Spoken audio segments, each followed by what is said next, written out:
I can still hear her voice from that night, etched in my memory like a scar that will never quite fade. It wasn't loud, it wasn't angry, it was worse. Flat, careless, final. She leaned against the kitchen counter in her silk robe, swirling a glass of red wine like she was rehearsing indifference, like my presence, my words, my future meant less than the liquid in her glass. When she finally spoke, it was with the kind of casual cruelty only someone who once loved you can summon. I'm not moving to some dead-end town just because of your job. In my hands, I held the letter, the offer, the culmination of years of sacrifice, late nights, endless flights, missed birthdays, missed anniversaries. A chance to lead, to prove myself, to step into the role I had dreamed about since I was a kid scribbling ambitions on scrap paper.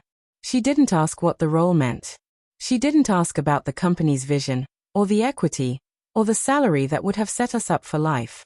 She didn't care that it was everything I had worked for. She just smirked, shrugged, and gutted me with indifference. I didn't fight back. I didn't beg her to understand. I just nodded, bitterness thick in my throat, and whispered, "I understand." That was it. No slammed doors, no screaming. Just silence. And in that silence, something inside me broke. That was the moment our marriage quietly bled out, unseen, irreversible. We had been together for 8 years. College sweethearts, young and certain we were invincible. She used to say my drive inspired her, that my fire lit her own. She loved telling people that I was the one who never quit, the one always reaching higher. But somewhere along the way, her admiration soured. Every late night at the office became another count against me. Every business trip turned into abandonment in her eyes. Each step forward for me felt like betrayal to her. She wanted the life my work provided, the house, the dinners out, the vacations, but she hated the work that built it. Still, I clung to the illusion. I told myself we were a team, that she would walk through the storm with me, that she'd see the finish line and know it had all been worth it. But illusions burn fast when doused in indifference. That night, she chose comfort over commitment, and in doing so, she chose the end of us. I accepted the offer. I packed 2 suitcases and left the city that had been ours. Drove 3 states away, alone, to a quiet town with nothing but a handful of restaurants and a single movie theater. But the company? The company was alive, electric, hungry. They wanted me at the helm. They believed in me in ways she never had. The salary, $600,000 a year, plus equity, was more than I ever dared dream. I didn't tell her. I carried that number like a weapon, a truth I kept hidden because I wanted to see what she'd do without knowing. At first, I still tried. Calls, texts, photos, threads of connection stretched thin across miles. But her replies were half-hearted, clipped, mechanical. Then the excuses, busy, tired, out with friends. And finally, silence. She thought I'd stumble, that I'd come crawling back, desperate to repair what was already dead. She didn't understand that I was finally building something that didn't depend on her approval. The months blurred together. My work flourished. The company's vision took shape, and my name began to echo in boardrooms, in conferences, in industry articles. Invitations piled up. Awards followed. Recognition that had cost me years of sacrifice finally arrived. My bank account swelled. For the first time, I felt like I was exactly where I was meant to be. And then, her message. Out of nowhere, casual as if nothing had happened. "Hey, how's the new place?" Then warmer. "I miss talking to you." And finally, desperate. "I made a mistake. Can we start over?" The timing was almost too perfect. By then, I already knew the truth. Friends had told me about the girls' trips that weren't girls' trips at all. About the dinners that weren't professional meetings. She hadn't waited. She hadn't been alone. She replaced me the second I stopped being convenient, the second my ambition carried me beyond her reach.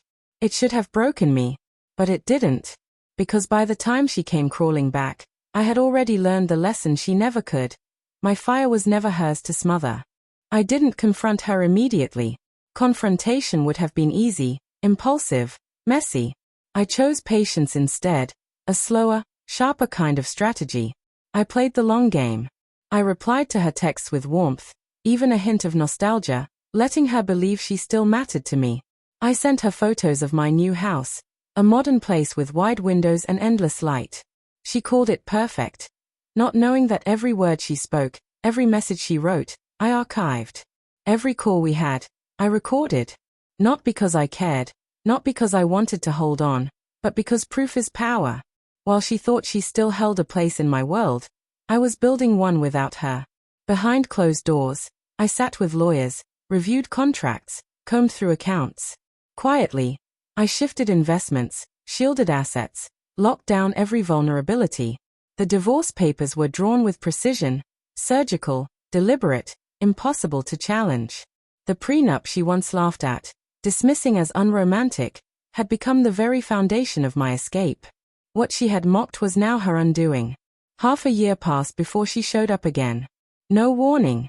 Just a suitcase in hand and a carefully rehearsed smile plastered on her face. She stood at my door as if she had the right, as if she could simply step back into the life she had abandoned. I let her in. I poured her a glass of wine.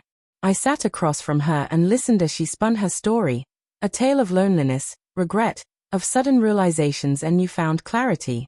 She wanted me to believe she had seen the error of her ways. I said nothing. I only slid my phone across the table.